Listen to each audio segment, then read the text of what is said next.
He didn't even look at me when he said it. "The house is mine now, Ellie, and so is the trust. You have 30 days to vacate."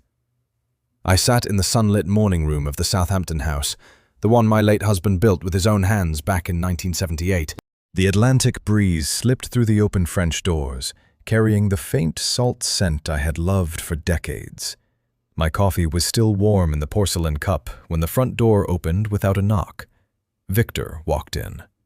My brother, 62 years old, dressed in a crisp navy blazer that cost more than most people's rent. He didn't greet me. He simply placed a thick manila envelope on the mahogany table between us and slid it forward with 2 fingers. "The house is mine now, Ellie," he said. His voice was flat, almost bored. "And so is the trust. You have 30 days to vacate." I stared at him. The words landed like cold stones in still water. No tremor in my hands, no sharp intake of breath. I had spent years teaching myself that silence was armor. He continued, tapping the envelope. "Mental incompetence petition. Signed by 2 physicians. Legal. Binding. The court approved the transfer at 9:17 last night. Efficient, don't you think?" I picked up the envelope. The paper felt expensive, heavy. Inside were copies of documents I had never seen. A doctor's note claiming early onset dementia. A power of attorney form with a signature that looked too much like mine. And the new deed, title transferred solely to Victor Voss. "You planned this," I said quietly. Not a question. He shrugged. "You spent your life giving everything away. Mother's care, father's estate, my opportunities. It's time the family assets were managed by someone competent." He smiled then. Small. Satisfied. The same smile he gave when he announced his latest investment that somehow always benefited him first. I set the papers down. 30 days. 29 now, he corrected. "I suggest you start packing the smaller items. The realtor will be here next week to stage the place. We're listing at 4.2 million. He turned to leave. At the doorway, he paused, back still to me. "Oh, and Ellie? Don't bother calling Sophia. She's busy with real cases, not family fantasies." The door clicked shut behind him. I remained seated until the sound of his Mercedes faded down the gravel drive. Only then did I open my old laptop on the side table. The screen glowed. One new email from the trust administrator. Subject line, confirmation of wire transfer. Amount, $340,000. Destination, Victor Voss, personal account. Timestamp, 11:43 p.m. last night. That single email. It was only the beginning. I didn't cry. I didn't scream. I simply closed the laptop, stood up, and walked to the kitchen. My hands moved on their own, rinsing the coffee cup, wiping the counter, straightening the linen napkin as if nothing had changed. But everything had. The house felt heavier now. Every creak of the old floorboards sounded like a warning. I picked up my phone and dialed the only number I still trusted completely. Sophia answered on the second ring. "Mom?" Her voice was sharp, alert. Manhattan never slept, and neither did my daughter when she sensed trouble. "Victor was here," I said. Calm, measured. "He says the house and the trust are his. Mental incompetence filing. Signed, sealed, transferred at 9:17 last night. He gave me 30 days, 29 now, to leave." Silence stretched for 3 full seconds. Then Sophia exhaled slowly. "He did what?" I read her the key lines from the documents. The forged doctor's note, the power of attorney, the wire of $340,000. She didn't interrupt. When I finished, she spoke in that crisp lawyer tone I had always been proud of. "Stay exactly where you are. Do not sign anything. Do not pack a single box." "I'm clearing my calendar. I'll be on the 2:10 train. In the meantime, gather every bank statement, every trust document, every email you can find from the last 10 years. Scan them. Send them to my secure drive. The password is the one we used for Grandpa's estate. I nodded even though she couldn't see me. I already started. Good. And Mom? Her voice softened for half a second. Breathe. We're not helpless. He just made his first mistake, putting everything in writing. She hung up. I spent the next 4 hours at the dining table surrounded by folders, old check registers, yellowed trust agreements from the year Richard died, statements showing the monthly $7,500 I had quietly transferred to Victor's account for years, money I told myself was helping family. Now those transfers looked like evidence of my own foolishness. At 1:40 p.m., the doorbell rang. Not Victor this time. Marcus Hale stood on the porch in a charcoal suit, leather briefcase in hand. My late husband's attorney for 32 years. Silver hair, steady eyes, the kind of man who never raised his voice because he never needed to. "Eleanor," he said, stepping inside. "Sophia called me from the train. Walk me through it." We sat in the morning room. I slid the manila envelope across the table. He read in silence, turning pages with deliberate care. When he reached the mental incompetence petition, his jaw tightened, just once.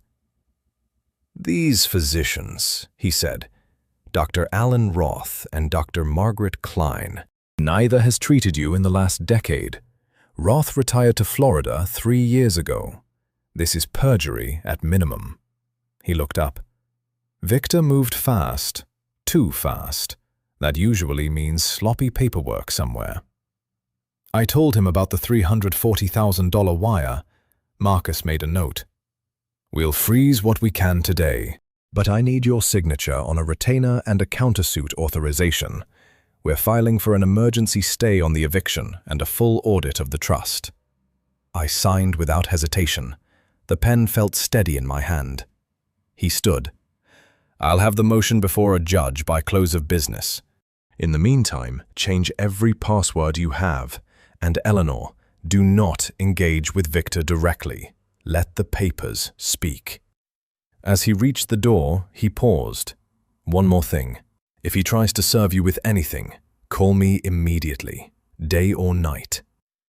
The door closed again. I walked upstairs to the master bedroom and opened the small wall safe Richard had installed behind the painting.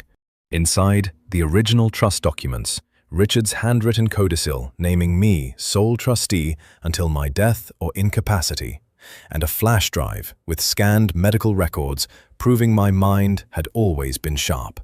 I copied everything twice. By the time Sophia's train pulled in, the sun was low over the water. She arrived with a small suitcase and the focused energy of a woman who had already mapped out 3 moves ahead. We embraced briefly, no tears, just the quiet understanding of 2 women who had both been underestimated before. She set her laptop on the table next to mine. "Show me the wire confirmation." I did.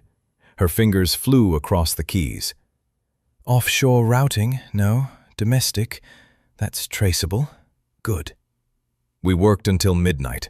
Bank statements spread like a map of betrayal.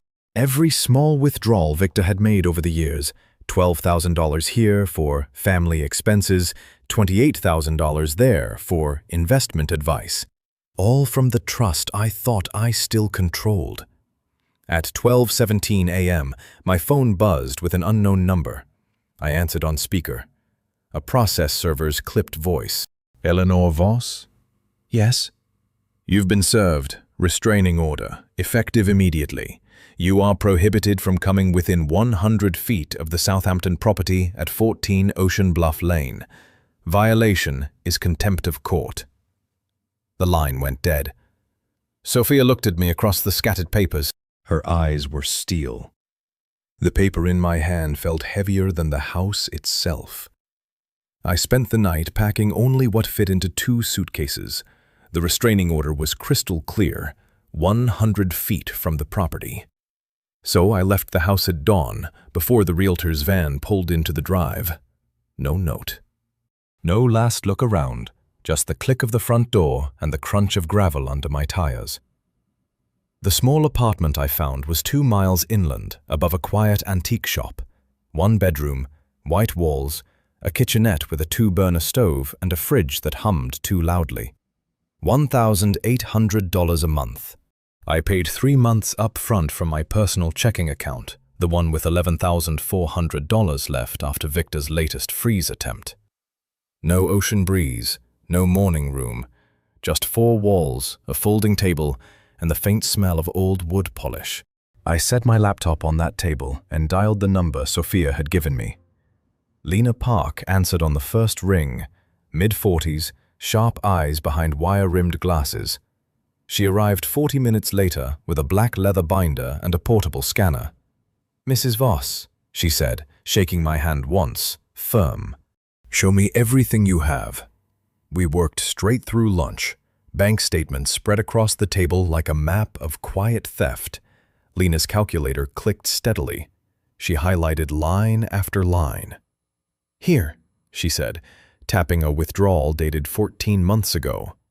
$47,000. Signature on the request form. The loop on the capital E doesn't match your usual stroke. Victor forged it.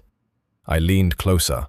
The ink looked perfect to me, but Lena had pulled the original trust signature card from the file. Side by side, the difference was obvious. "Where did it go?" I asked. "Straight into his personal brokerage account, then lost in a tech startup that folded 6 months later. 0 return. He labeled it family maintenance." Lena kept turning pages.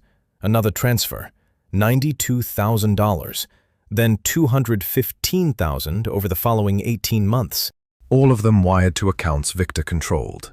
All of them gone into investments that never existed on any family ledger. My phone buzzed at 2:40 p.m. Sophia. I put her on speaker. "Mom, I pulled sealed files from the old firm's archive. Richard's original codicil is ironclad." Victor never had authority to amend it. "Sending the scans now. Encrypted drive. Password is the one we used for the Hamptons closing in 2019. I downloaded the documents while Lena kept working. The files showed every amendment Victor had tried to slip through over the years. All rejected. All ignored by the bank, until last month, when he suddenly produced the mental incompetence paperwork. Lena circled another figure. $1.8 million total siphoned in the last 4 years. Every penny used for his personal debts. Failed hedge fund, private jet shares. Even a down payment on a condo in Miami he never told anyone about. She paused, adjusting her glasses. He's not just greedy, he's reckless, and he documented every move. We ordered coffee from the shop downstairs, black for both of us, no sugar. The kind of quiet focus that comes when you realize the numbers don't lie. At 6:15 p.m., my phone rang again. Unknown number, but I knew the pattern. I answered on speaker and set it on the table between us. Victor's voice filled the small room. Confident, almost cheerful. "Ellie, just wanted to give you a heads up. The realtor has 3 serious offers already. We're accepting the $4.2 million cash bid, closing in 30 days. You might want to start looking for somewhere more permanent, something smaller." I said nothing for 3 full seconds. $4.2 million, I repeated. Flat, even. Cash, clean. The trust will finally be in competent hands. I've already lined up a property manager. Lena looked up sharply, pen frozen mid-note. Victor continued, warming to his own story. "By the way, I heard you hired that accountant. Cute. Waste of your remaining cash. Everything's above board, Ellie. Always has been." He waited for me to argue. I didn't. "Glad we understand each other," he said, and the line went dead. Lena stared at the phone for a moment, then back at the spreadsheets. Her expression changed. Not surprise exactly. Recognition. She picked up her own phone and dialed a contact at the bank.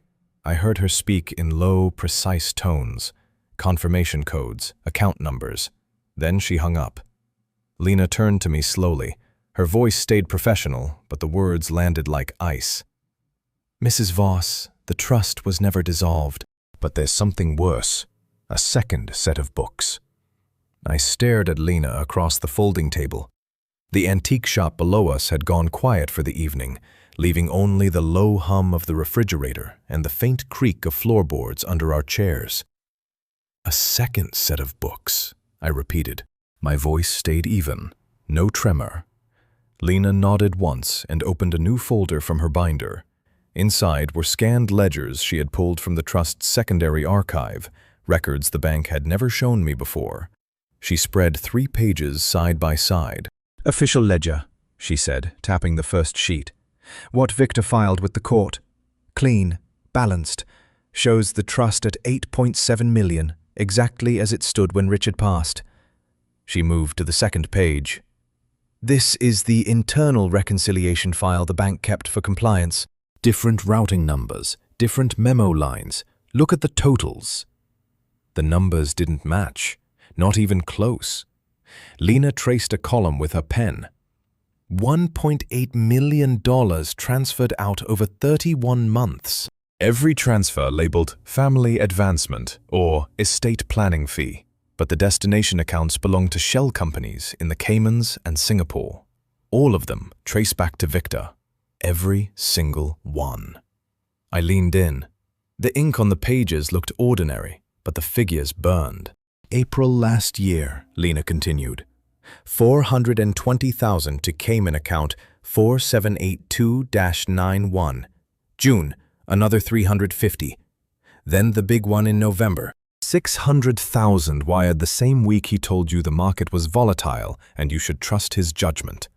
She paused, letting the silence settle. He didn't just siphon. He created a parallel financial reality. The official books say the trust is intact. These books say he spent your future on private jets, a yacht slip in Miami, and a mistress whose credit cards he paid with trust funds.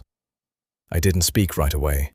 I reached for my phone, opened the voice recorder app, and set it between us on the table. The red light blinked once, steady. "From now on," I said, "everything gets documented." Lena's mouth twitched, not quite a smile, but close. Respect. She understood. We worked until the street lights outside flickered on. I copied every page she had. I photographed the routing numbers.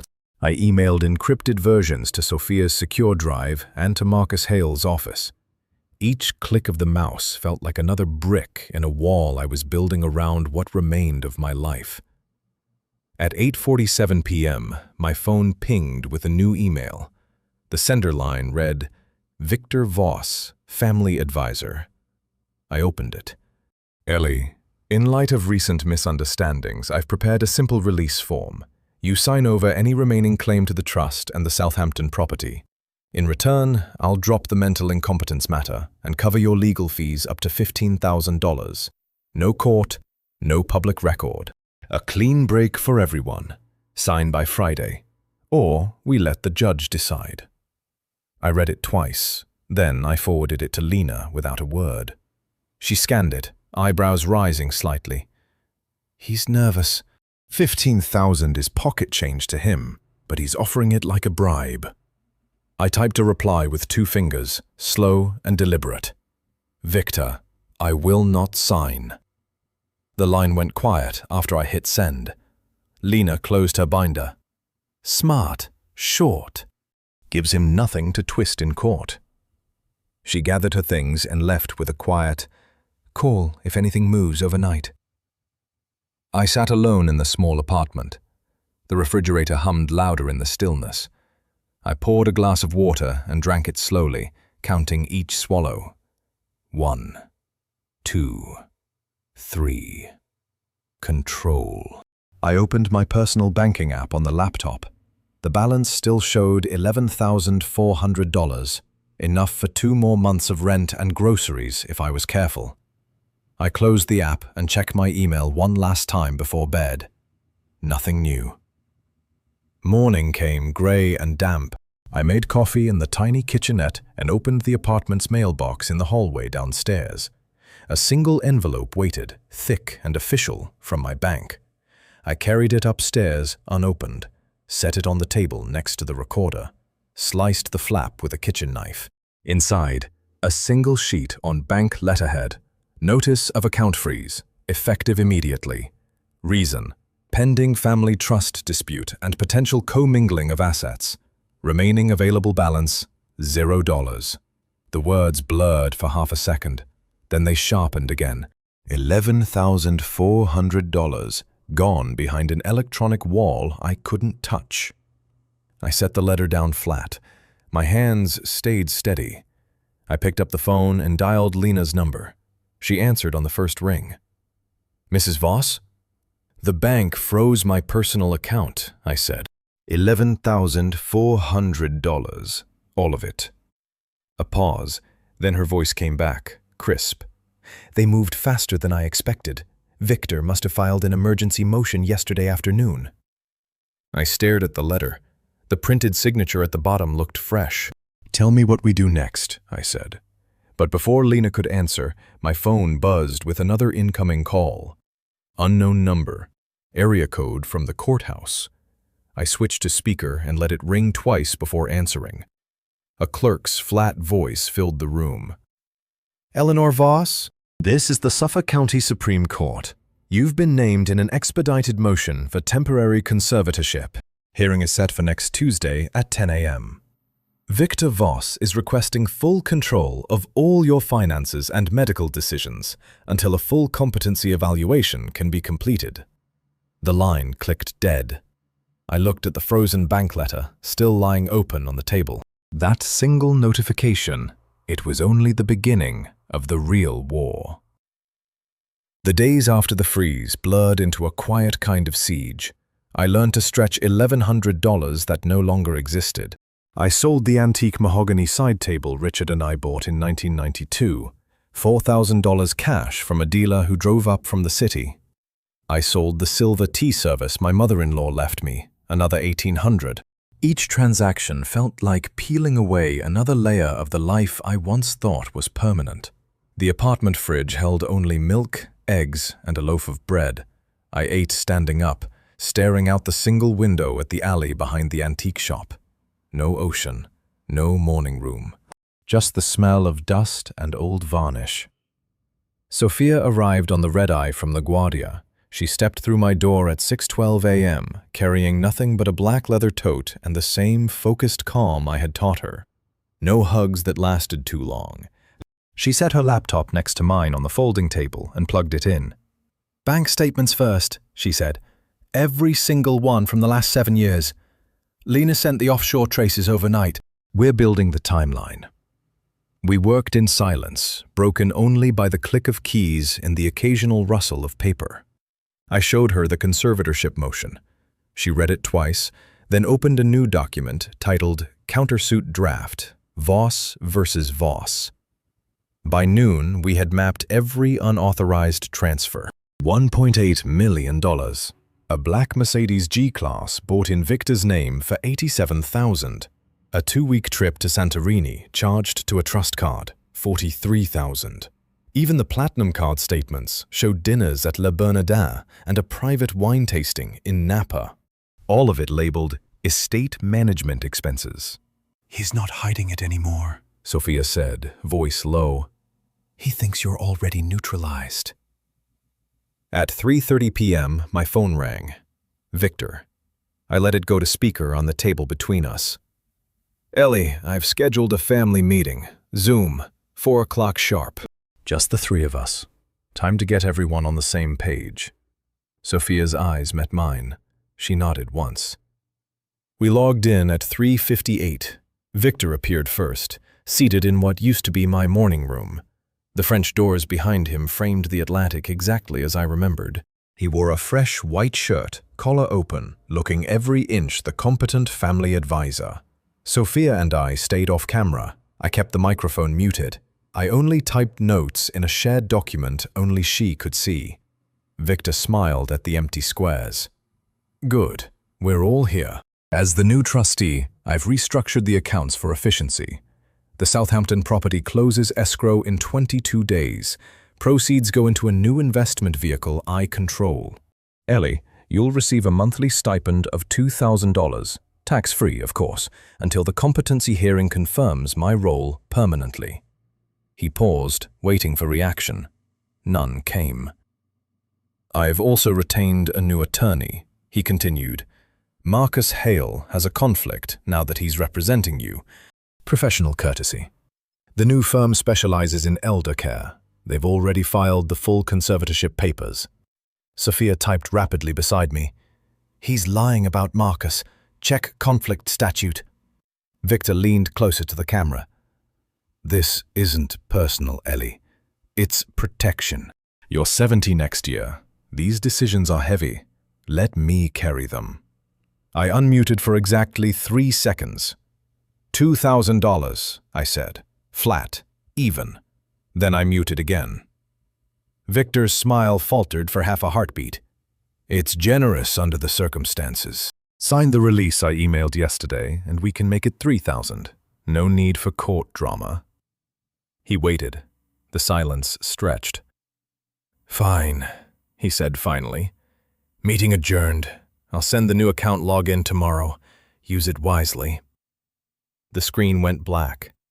Sophia exhaled once, sharp. "He just admitted on record he's paying himself from the trust while freezing yours. That Zoom is evidence now." We kept working. Lena called at 6:45 p.m. with fresh bank statements she had subpoenaed through Marcus. Another luxury purchase, a custom yacht club membership in Miami, $22,000 a year, paid from the trust, the same month Victor told me the market was too volatile for amateurs. I noted every figure, every date, every lie. My phone buzzed again at 8:22 p.m. Marcus Hale. I answered on speaker. "Eleanor," he said, voice steady but edged. "We have enough for the countersuit. Full audit request, fraud allegations, demand for immediate return of all diverted funds. But you need to see this medical report he forged. It claims you have early dementia." I didn't flinch when Marcus said the words. Early dementia. Forged medical report. I simply asked him to email the document immediately. Then I hung up.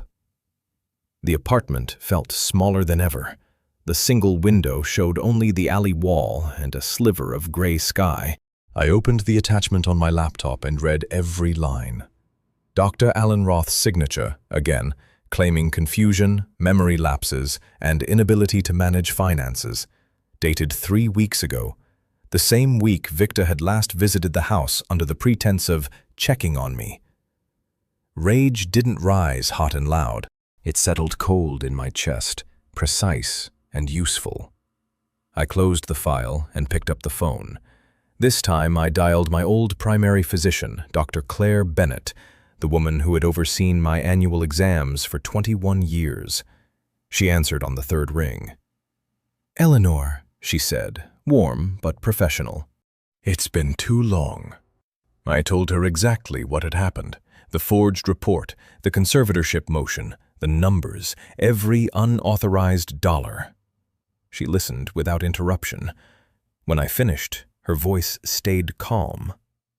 "I still have your complete file. Cognitive tests from last year, perfect scores. MRI, clean. Blood work, normal for your age. I'll draft an affidavit this afternoon, swearing you are fully competent. I'll have it notarized and sent to Marcus by 5. I thanked her once, no more. Next, I opened the folder of my own medical records I had copied from the safe before leaving the house. Page after page of clear results. I scanned them again, highlighting dates and signatures. Then I emailed everything to Marcus with one line: use this. Sophia arrived at the apartment at 11:30 a.m., carrying 2 paper bags of groceries, milk, eggs, fresh bread, and nothing extravagant. She set them on the counter without comment and joined me at the folding table. We reviewed the countersuit draft together. Marcus had added the new medical forgery as Exhibit A. Sophia's fingers flew across the keyboard, inserting the affidavit language Dr. Bennett had just sent. At 2:17 p.m., my phone buzzed with a new email from Victor's new attorney. The subject line read, "Invoice for legal fees." I opened it. $87,000, itemized down to the minute. Motion preparation, court filing, expert witness consultation, all of it billed to me personally, payable within 10 days, or subject to additional interest at 18%. Sophia read it over my shoulder. He's trying to bleed you dry before the hearing. I stared at the number. $87,000. More than I had left in the world after the freeze. I picked up a pen and wrote the figure on a blank sheet of paper. Then I listed every asset I could still liquidate. The remaining silver, 2 small paintings, the vintage watch Richard gave me on our 30th anniversary. I calculated the total. $34,000 at best. Not enough. I set the pen down. We pay nothing, I said. Not 1 cent. Sophia nodded once. Marcus will file an objection today. Demand they cover their own fees from Victor's personal account. The afternoon stretched long. I made coffee in the tiny kitchenette, black, no sugar, and stood at the counter while it cooled. Each sip reminded me I was still here, still breathing, still in control. At 4:50 p.m., another email arrived, this one from the court clerk. The conservatorship hearing had been moved up, Tuesday at 9 a.m. instead of 10. Victor's side claimed urgency due to risk of asset dissipation. I forwarded it to Marcus without comment. Sophia and I kept working. We cross-referenced every credit card statement Lena had uncovered. The Centurion card alone showed charges I had never authorized. $14,700 at a private club in Palm Beach, $9,300 for custom golf clubs, $27,000 wired to a jewelry designer in Manhattan, all coded as estate security upgrades. I noted each one in a new spreadsheet: date, amount, description. The columns filled steadily, each entry another nail in the coffin Victor was building for himself. By 7:40 p.m., the apartment lights were the only ones still on in the building. Sophia closed her laptop and rubbed her eyes once. Mom, she said quietly, you should eat something real. I bought salmon, 10 minutes. I nodded. While she cooked, I checked my phone one last time. A text from Marcus. Affidavit filed. Objection to fees filed. Judge has been notified of the forged report. I set the phone down and watched Sophia move in the small kitchen. Efficient. Precise. The same way I had taught her to handle pressure. We ate in silence at the folding table. Salmon, rice, a few steamed vegetables. Simple. Enough. At 9:12 p.m., my phone vibrated on the table. Sophia's name lit the screen. She had stepped out to the hallway for a private call with Lena. Now she was texting me from 3 feet away. I opened it. Mom, the Centurion card statements just came in. Victor used the trust as collateral for a $2.3 million loan, and the bank is calling it due next week. I read the message twice. Then I set the phone down next to my empty plate. The numbers kept adding up, and the walls were closing in faster than even Victor could control. The morning of the hearing, I wore the same navy suit I had bought for Richard's funeral 12 years earlier. It still fit. I had lost no weight from stress, only resolve. I arrived at Marcus Hale's office at 8:40 a.m.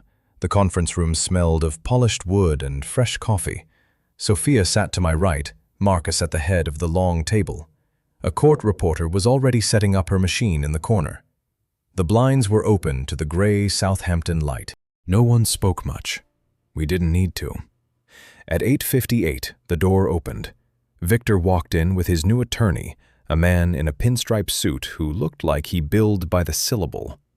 Victor carried a thin leather portfolio and the same satisfied smile he had worn the day he served me the eviction notice.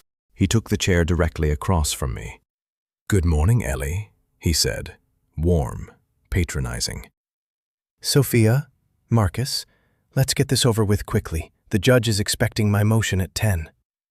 He opened the portfolio and slid a single sheet toward the center of the table. "Updated conservatorship petition," he announced. 2 new affidavits, one from a geriatric specialist I retained last week, the other from the bank officer who handled the trust. Both confirm Eleanor is no longer capable of managing $8.7 million, or even her own checking account. We're asking for full control today. Immediate. No delays. He leaned back. The smile widened. It's for your own good, Ellie. You'll have a generous allowance. $3,000 a month. Medical decisions stay with me. Property decisions stay with me. Clean. Simple. Family. I said nothing. I kept my hands folded on the table. My breathing stayed even. Sophia didn't move either. Marcus simply adjusted his glasses and waited. Victor's attorney cleared his throat. We also have the $2.3 million loan call notice. The bank is demanding payment by Friday. If Mrs. Voss remains in control, the trust could collapse under the debt. My client is prepared to cover it personally once he's appointed. Victor nodded, as if the lie tasted good. Exactly. I'm protecting the family legacy. That's all I've ever done. Marcus waited another 3 seconds. Then he opened the thick binder in front of him. Mr. Voss, he said quietly, before we waste the court's time, I'd like to enter several exhibits into the record. He slid the first stack across the table. Exhibit 1. Bank statements. 31 unauthorized transfers totaling $1.8 million, all bearing forged signatures. Forensic analysis confirms the loops and pressure patterns do not match Mrs. Voss's known handwriting. Victor's smile flickered. Marcus kept going, voice level, unhurried. Exhibit 2. Offshore wire confirmations. Cayman account 4782-91, Singapore Shell Companies. Every dollar traced to personal accounts controlled solely by you, Mr. Voss. 14 luxury purchases. A Mercedes G-Class, a Miami condo down payment, Santorini, Napa, all coded as trust expenses. Another stack landed. Exhibit 3. The Centurion card statements. $2.3 million used as collateral for a personal loan you never disclosed. The bank is calling it due next week. You never intended to repay it from your own funds. Victor's attorney started to speak. Marcus raised one finger. And Exhibit 4. He placed the final document on top, the forged medical report. Side by side with Dr. Claire Bennett's notarized affidavit, the contrast was brutal. Early dementia diagnosis signed by a retired physician who has not examined Mrs. Voss in 10 years, Marcus said, versus a clean cognitive panel from her actual doctor dated last month. Perfect scores. No impairment. The room went still. Victor stared at the papers. The color drained from his face in slow motion. His mouth opened once, closed again. This is all taken out of context, he managed. His voice cracked on the last word. I was advancing family funds, investments, opportunities. Ellie knew. She always knew. Marcus didn't blink. Every email, every text, every Zoom recording says otherwise. You told her the market was volatile. You told her to trust your judgment. Then you spent the money on a mistress whose credit cards you paid with trust funds. Victor's hands trembled as he reached for the water glass. He missed it by half an inch. The glass tipped. Water spilled across the polished table. No one moved to clean it. His attorney whispered something urgent. Victor shook his head hard. You're bluffing, he said. Louder now. The judge will see I acted in good faith. I protected her from herself. I finally moved. I reached into my own folder and pulled out one last sheet. A single bank wire confirmation. The first one. $340,000. Time-stamped 11:43 p.m. the night he took the house. Destination, account belonging to a woman whose name had never appeared in any family discussion. I slid the paper across the table until it stopped directly in front of him.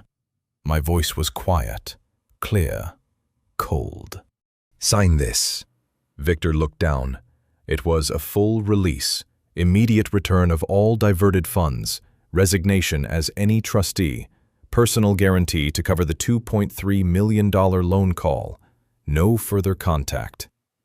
Sign it, I repeated, or tomorrow the judge sees everything, including the $340,000 you wired to your mistress last month." His eyes met mine for the first time since he had walked in. The smile was gone. The room held its breath. Victor's hand hovered over the paper like it might burn him. That single sheet of paper. It was only the beginning of the end. Victor stared at the release form. The pen hovered above his signature line like it weighed 1,000 pounds. His attorney leaned in and whispered again, urgent. Victor shook his head once, sharp. He signed. The scratch of the pen echoed in the silent conference room. No one moved. Not Sophia, not Marcus, not me. I slid the paper back, folded it neatly, and placed it inside my folder. Marcus spoke first, voice level. "The court clerk will be notified within the hour. Temporary freeze on all trust accounts and the Southampton property. Sale halted. Escrow cancelled. Effective immediately." Victor's attorney started to object. Marcus cut him off with a single raised hand. "Mr. Voss has just admitted on record that the $2.3 million loan was collateralized without trustee approval. The bank has been copied. They will not release funds until the full audit is complete." Victor pushed his chair back. The legs scraped loud against the floor. "This is extortion," he said. His voice cracked. "You set me up." I met his eyes across the table. "You set yourself up. Every wire, every forged signature, every lie." He stood. His face had gone pale under the fluorescent lights. The confident brother who had walked in 30 minutes earlier was gone. In his place stood a man realizing the numbers had finally caught him. The hearing itself lasted 11 minutes once we reached the judge. Marcus presented the exhibits, the forged medical report, the offshore transfers, the Centurion card statements showing the $2.3 million loan call due in 6 days. The judge didn't even let Victor's attorney finish his opening remarks. "Temporary restraining order granted," she said. "All assets frozen. Mrs. Voss retains sole control of the trust until the full hearing in 30 days. Mr. Voss, you are ordered to produce complete records within 72 hours or face contempt." Victor didn't speak again. He simply gathered his thin portfolio and left the courtroom. The door closed behind him with a soft click. Outside, the air smelled of rain and salt. Sophia drove me back to the apartment in silence. We didn't celebrate. There was nothing to celebrate yet, only the next step. That afternoon, the bank called. The freeze lifted on my personal accounts first. $11,400 reappeared. Then the trust accounts followed. $8.7 million, minus the $2.3 million loan that now sat squarely on Victor's personal guarantee. The realtor emailed at 4:12 p.m. The cash offer for $4.2 million had been withdrawn. The buyers had seen the court order. The house was off the market. I drove back to Southampton myself at dusk. The gravel drive crunched under the tires exactly as it had the morning Victor served me the eviction notice. I unlocked the front door with my own key. The morning room smelled the same, salt air and polished wood. Nothing had been moved. I sat in the same chair where it had all begun. The French doors were open. The Atlantic rolled in the distance, steady and indifferent. My phone buzzed at 7:50 p.m. Unknown number. I let it go to voicemail. Then another, and another. I didn't listen until after midnight. I poured a single glass of water and sat at the dining table. The house felt larger now, quieter. No footsteps upstairs, no Victor's Mercedes in the drive. I pressed play on the first message. Victor's voice filled the room, hoarse, shaken. "Ellie, it's me. The bank called. They froze everything. The Miami condo is underwater. The loan. They want $2.3 million by Friday. I don't have it. Not liquid. Call me. We can work something out. Family. Please." I deleted it. The next message came 23 minutes later. "Ellie, the attorney says the audit is coming. $1.8 million. They're calling it fraud." I was trying to grow the trust. You know that. I made mistakes, but I can fix them. Meet me at the cafe on Main Street tomorrow. Just us, no lawyers. Delete. The third message arrived at 1:14 a.m. Ellie, please, I'm ruined. The credit cards are maxed, the yacht club membership cancelled. Even the Mercedes is being repossessed tomorrow. I have nothing left. I'm begging you. Drop the countersuit. I'll sign whatever you want. Just don't destroy me completely. I listened to the entire message without moving. His breathing was ragged. The man who had once told me I had 29 days to vacate now sounded small, broken. I pressed delete. The screen went dark. I set the phone on the table and walked to the French doors. The breeze moved across my face, cool and clean. The house was mine again. The trust was mine again. The numbers had spoken louder than any courtroom argument ever could. Victor's empire of paper and lies had collapsed in under 48 hours. I stood there for a long time, listening to the waves. No satisfaction surged through me, only the quiet weight of what came next. The final audit. The civil suit. The possibility of criminal referral if the district attorney chose to pursue the forged documents. But none of that mattered in this moment. The house was quiet. The trust was secure. And for the first time in months, I breathed without the shadow of an eviction notice hanging over me. I closed the doors, turned off the lights, and walked upstairs to the master bedroom. The bed was still made exactly as I had left it. Tomorrow, the real work would begin. Rebuilding what he had tried to steal, transferring a portion to Sophia as legitimate support, selling the unnecessary assets, and living on my own terms. But tonight, the house was mine. I lay down in the dark and closed my eyes. Sleep came fast, deep, untroubled. The sun rose clear and steady the next morning. I woke in my own bed for the first time in weeks. No restraining order taped to the door, no eviction notice waiting on the kitchen counter. Just the sound of gulls outside the open window and the faint smell of salt on the breeze. I made coffee the old way, French press, 2 scoops, no sugar.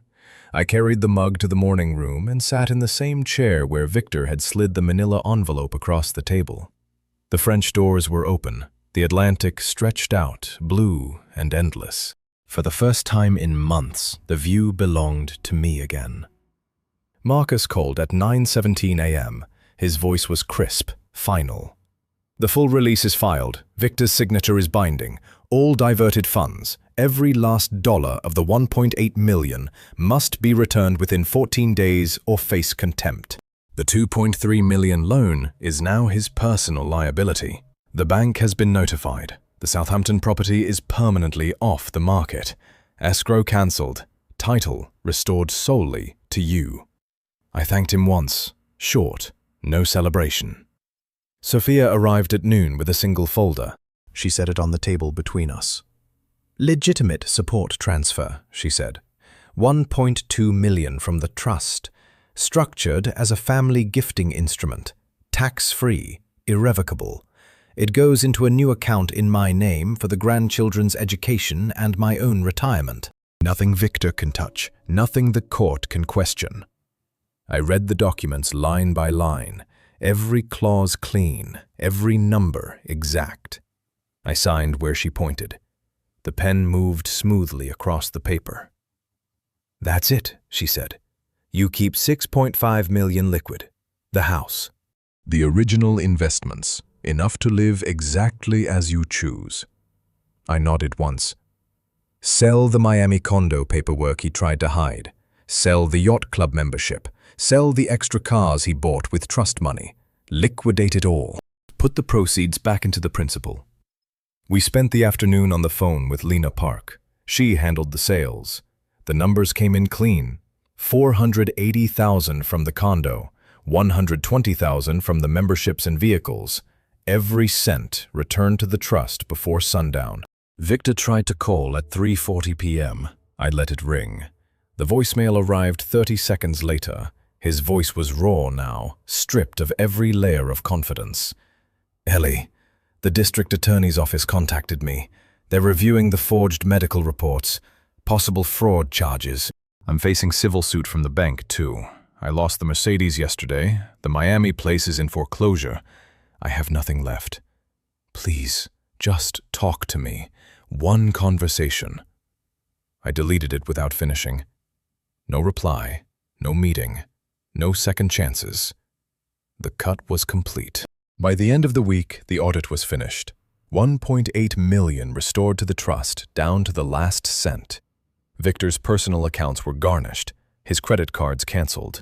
The court ordered him to pay my legal fees, $87,000, directly from what little remained in his name. He sold his own apartment in the city to cover it. I didn't ask for details. I didn't need them. I kept my days simple. Mornings on the porch with tea. Afternoons reviewing statements with Lena. Evenings walking the beach path alone. No drama, no shouting, just the steady rhythm of numbers settling back where they belonged. 3 weeks later, I sat on the wide porch overlooking the water. The same porch where Richard and I had watched sunsets for 34 years. The cedar chairs were still warm from the afternoon sun. I poured a fresh cup of Earl Grey from the porcelain pot I had kept since the house was built. Steam curled upward, carrying the faint scent of bergamot. I looked out at the Atlantic. The waves rolled in, steady and slow, the same way they had the morning Victor told me I had 29 days to leave. Now the house was mine. The trust was mine. The life I had built was mine again. $6.5 million waited in accounts I controlled completely. Sophia's $1.2 million was already working for the next generation. The rest would fund quiet, independent years. No more monthly stipends. No more explanations. No more Victor. I took a slow sip of tea. The warmth spread through my chest. Not triumph, not revenge, just the deep, quiet peace that comes when every lie has been exposed and every stolen dollar returned. My phone stayed silent on the table beside me. No more frantic messages. No more threats disguised as family concern. The line had been cut, cleanly, legally, permanently. Victor would face the civil suit next month. The district attorney had already opened a file on the forged medical reports, possible misdemeanor fraud, fines, restitution, maybe probation. I didn't follow the details. I didn't need to. The system he had tried to weaponize against me was now the one holding him accountable. I set the cup down. The porcelain clicked softly against the saucer. For years, I had given everything, time, money, silence, so others could live larger. I had believed family meant carrying the weight for everyone. Now I understood something sharper. Money never bought dignity. It only revealed who had none to begin with. The breeze moved across the porch, cool and clean.